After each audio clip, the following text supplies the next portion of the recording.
12 సీట్లు ఇస్తే సర్కారు మెడలు పంచుతాం. నీ మెడలు ఎన్నడో పంచినావు. 11 సీట్లు ఇచ్చినాడు పంచినావు, 9 సీట్లు ఇచ్చినాడు కూడా పంచినావు.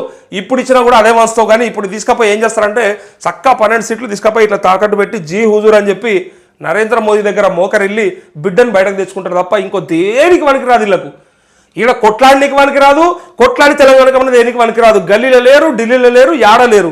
తీసుకొచ్చి ఇప్పుడు సీట్లు ఇస్తే వీళ్ళు తీసుకపోయి చేసేదేమో ఉందంటే ఏమీ లేదు. ఇది 12 కాదు, ఇది 0.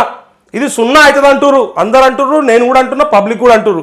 వీళ్ళకు ఒక్క దగ్గర కూడా సీన్ లేదు. మే 13 నాడు ఓట్లు పడతాయో డబ్బల ఈవీఎం మిషన్లు ఎప్పుడైతే నిక్షిప్తం అవుతాయో ఆ తెల్లారి కనిపిస్తాడు గురి. నన్ను ఆ తెల్లారి మళ్ళా కనిపిస్తాడు గుర్రి, మళ్ళీ ప్రజలకు వస్తే నన్ను అడుగుర్రి, నన్నే అడుగుండ్రి, ఎవరినో కాదు. మళ్ళీ కనిపించడిగా ఆ రోజు తెలిసిపోతాయి కదా ట్రెండ్స్. ఎగ్జిట్ పోల్ సర్వేలో తెలిసిపోతుంది కదా ఎన్ని సీట్లు వస్తాయి ఏందనేది. ఇక పత్తా ఉండడుగా.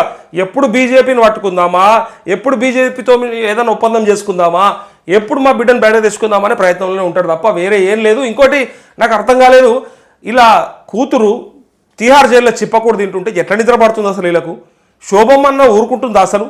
అరే నువ్వు ఇంత పెద్ద మనిషి, ఇంత పొడుగు ఉన్నావు, బక్కగుంటే ఉన్నావు కానీ ఇంత పొడుగు ఉన్నావు, ఏమైనాయా? నువ్వు ఇన్ని కేంద్ర మంత్రి చేస్తేవి, ముఖ్యమంత్రిగా 2 సార్లు చేస్తేవి, మంత్రిగా చేస్తేవి, ఈ రాష్ట్రంలో ఇంత పెద్ద నాయకునివి, దేశమంతా వెళ్తా అంటివి, నీ బిడ్డను తెచ్చుకుంటలేవు. మన బిడ్డ ఆడ ఏడుస్తుంది, గొడగొడ ఏడుస్తుంది, చిప్పకూడు తింటా ఉంది.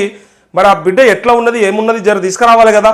మరి ఎన్నడూ తీసుకొస్తారు? మీరంతా మొగోళ్ళుండి ఎందుకురా సన్నాసులారా అని ఇంట్లో శోభమని అంటున్నదని అనిపిస్తుంది నాకైతే. అనుకుంటున్నారు అట్లా పబ్లిక్ కూడా. ఇక జైళ్లకు తోకమట్టలకు కేసీఆర్ భయపడతారా? నువ్వు తోకమట్టకు భయపడవు, దేనికి భయపడవు. గిట్లనే అన్నాడు, ఈడియా మోడియా రాబే పోబే వచ్చిరుబే ఎత్తుకపోయిరుబే అన్నట్టు అన్నారు. మళ్ళీ పబ్లిక్ కూడా అన్నారు కదా, ఈడియా మోడియా బోడియా రాబే రాబే రాబే అన్నది మనమే చూసినాం కదా. మళ్ళీ తోకమాటలు జైలు. ఈయన ఉడత ఉప్పులు, పిట్ట బెదిరింపులు, మరి ఎవరికి అనుకుంటున్నాడు మరి ఇవన్నీ?